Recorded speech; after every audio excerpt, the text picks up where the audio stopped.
Okay, so we proceed to find the tangent plane. And this is one of those cases where something didn't seem right to me and I thought I was wrong.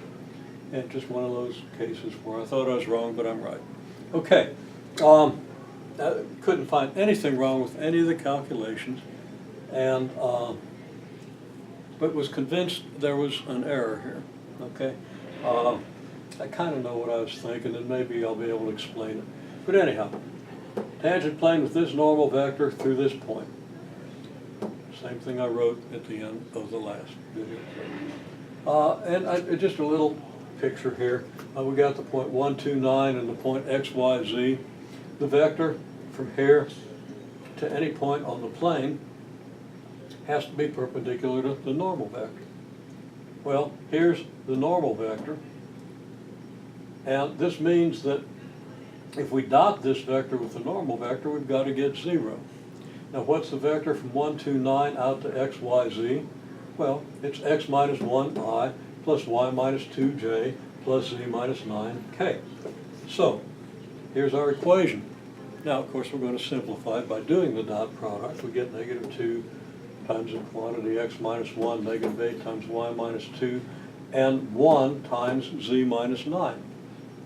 So we get this, negative 2 times x minus 1 minus 8 times y minus 2, sorry, equals 0, and we simplify that, and we get this, and there's no error. We looked at this with a fine-tooth comb because I thought there was something wrong, okay? There's nothing wrong. Does this plane go through the point 1, 2, 9? So that's what I was checking, and I'm not sure what I did to convince myself that it didn't, because it's very simple.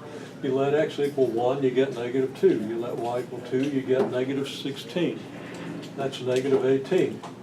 Then plus z is plus 9, and plus 9 is another 9. So you have negative 18 here, 9 and 9, 18 here, and it adds up to 0. So I don't know, again, just what in the world I was thinking, but in frustration I said, okay, let's do another one, and I did the same thing here. I'm not sure how.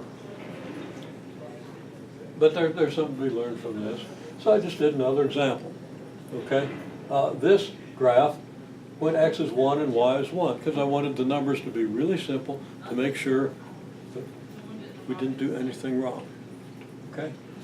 Well, fx is 2xy minus y squared, as you can easily verify.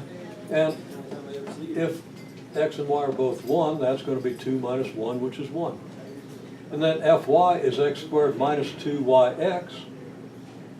If x and y are both 1, that's 1 minus 2, that's negative 1. So we get our tangent vectors, okay? I plus fx times k, and again, that's what you get when you confine yourself to the plane. That would actually be to this plane. No, that's to this plane, to the y equals 1 plane, okay? Same thing we did previously, and we get I plus k because fx is 1. And then it's j plus fyk, and fy is negative 1, so we have j minus k. So our normal vector, we multiply, we do the cross product of these two vectors. We get I cross j, which is k. We get I cross negative k, negative I cross k, and that's j. And we get k cross j, and that's negative I, and k cross k is 0. I didn't write that down. So our normal vector is negative I plus j plus k.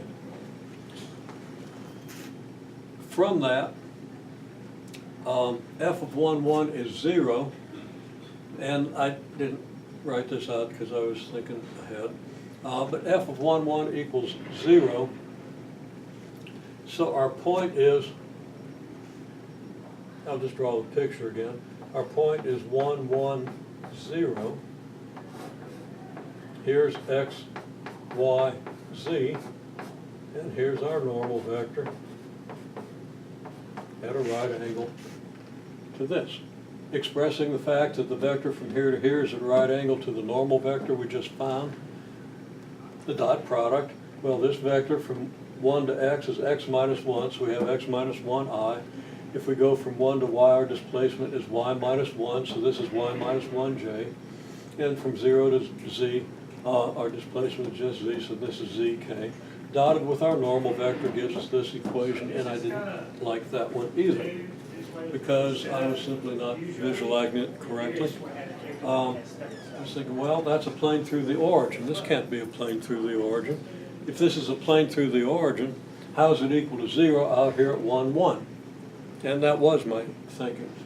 You know, what's wrong with that thinking? Pause and take what I just said. Well, there's a very simple explanation. It's certainly possible for a plane to go through the origin and to be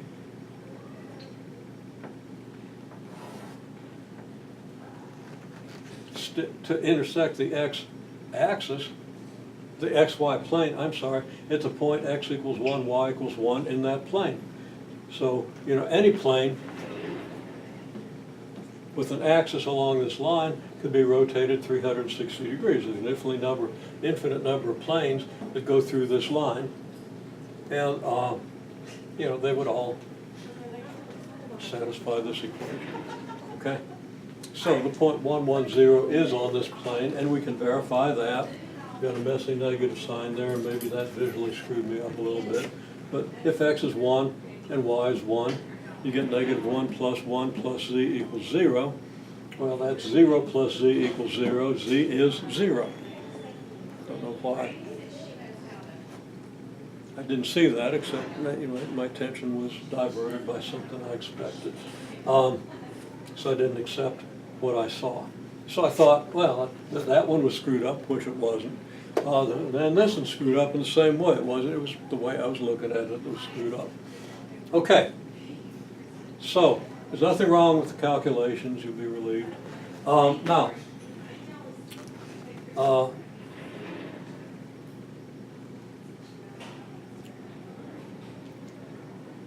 want to add something here. Just a statement. When x is 1, y is 1. When x is 1 and y is 1, z is 0, right? So I didn't write that down. I'll figure out where to write that down here in a minute. And we'll continue with this. And then we'll see what this might have to do with the differential.